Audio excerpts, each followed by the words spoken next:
Gentlemen, let's talk about something a lot of couples think about but rarely discuss openly, wanting to try something new together, something a little outside the routine, without knowing quite how to bring it up or whether it's even a good idea. Maybe you've wondered if introducing something different could bring you closer instead of creating awkwardness or hurt feelings. That curiosity is completely normal, and it doesn't mean anything is wrong with your relationship as it is. What matters far more than the specific thing you're curious about is how you'll approach exploring it together, because the difference between something that deepens trust and something that damages it usually comes down to communication, not the activity itself. Here's the mindset shift that actually matters. Novelty in a relationship isn't inherently good or risky.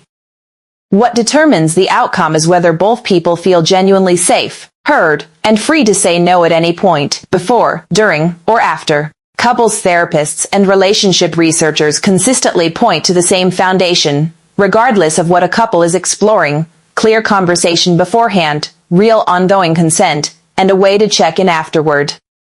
Skip any one of those, and even something small can create distance instead of closeness. Include all three, and it becomes a genuine act of trust building. Let's talk about what an honest conversation before trying something new actually looks like, because just talk about it is vague advice on its own. It starts with timing and setting. This isn't a conversation to have in the heat of the moment. It works far better sitting together, relaxed, clothed, no pressure attached, maybe over coffee or during a quiet evening. From there, it helps to talk through three simple things: what genuinely interests each of you, what's an absolute no for either person, and what feels like a maybe, I'm curious but not sure zone. None of these categories are fixed forever.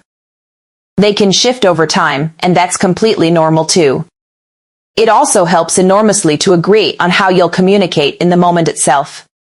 This doesn't need to be complicated. A simple, honest check-in, how does this feel, want to keep going, can we slow down, goes a long way, and many couples find it helpful to agree on a clear word or signal beforehand that means stop right now, no questions asked, separate from playful protest. Having that agreed in advance, calmly, removes all ambiguity later, and both people feel safer because of it, not less spontaneous. One thing worth naming honestly: real consent isn't just the absence of no. It's an ongoing, enthusiastic yes that either person can withdraw at any point, without needing to justify it, and without the other person taking it personally.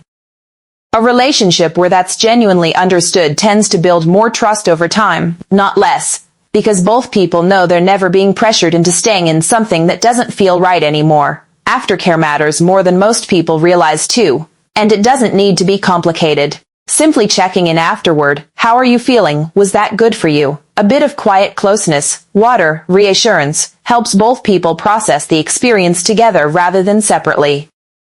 Couples who build this into their routine tend to report feeling more connected afterward, regardless of what specifically they tried. If something you're curious, physical safety isn't something to guess at based on a video, it's worth getting right from people specifically trained in it. So here's the real takeaway: the thing that makes exploring something new bring two people closer isn't a specific technique, it's honesty, patience, and mutual respect for each other's boundaries, expressed clearly before, during, and after. That's not the exciting answer, but it's the one that actually protects what you're trying to build. Let's talk about something that quietly undermines a lot of these conversations before they even start: fear of rejection. A huge number of people, men and women both, hold back from bringing up something they're curious about because they're afraid of the reaction. What if my partner thinks something's wrong with me? What if they think I'm not satisfied with what we already have? What if they say no, and things feel awkward afterward? These fears are real, and they're one of the biggest reasons couples end up guessing at each other's desires instead of actually knowing them. Here's something worth sitting with: curiosity about trying something new doesn't mean dissatisfaction with what already exists. Wanting to explore isn't a verdict on your relationship. It's simply part of being a person whose interests can grow and shift over time. The couples who navigate this best tend to frame it exactly that way when they bring it up, not as a complaint, not as we need to fix something, but as an invitation. Something like, I've been curious about something, no pressure at all. just wanted to share it with you tends to land very differently than bringing it up during an argument or a moment of frustration. Worth talking honestly about what happens when the answer is no, because that's often the part people are most afraid of, and also the part that reveals the most about a relationship's health.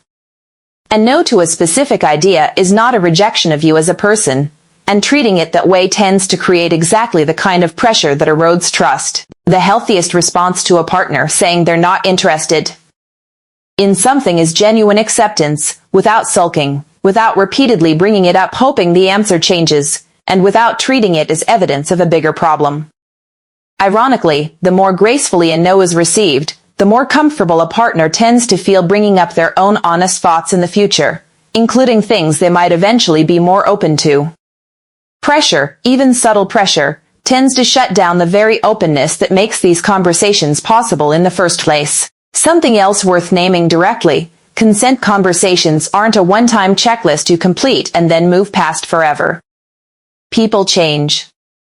What felt like an enthusiastic yes 6 months ago might not feel the same way today, and that's not inconsistency, that's just being human.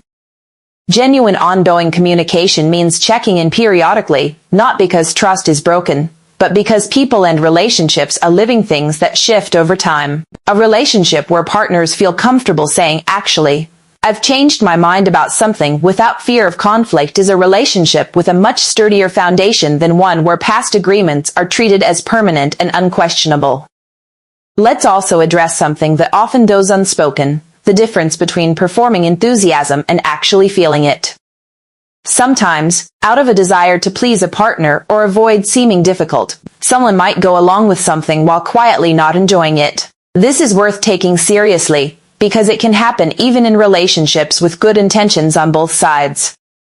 The antidote isn't more rules, it's creating an environment where saying, "Actually, I'm not into this. Can we stop or try something different?" is genuinely safe and welcomed, not treated as a disappointment or a problem to manage.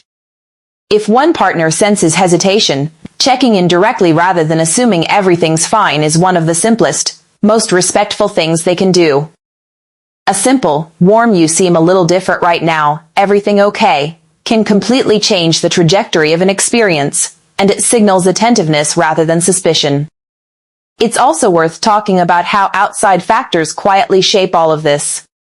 Stress, exhaustion, unresolved tension from earlier in the day, feeling disconnected emotionally, all of these affect how safe and present someone feels in an intimate moment, regardless of what's being tried. A couple that has unresolved conflict simmering under the surface is unlikely to have a great experience trying something new, not because the idea itself was wrong, but because the emotional foundation wasn't there yet.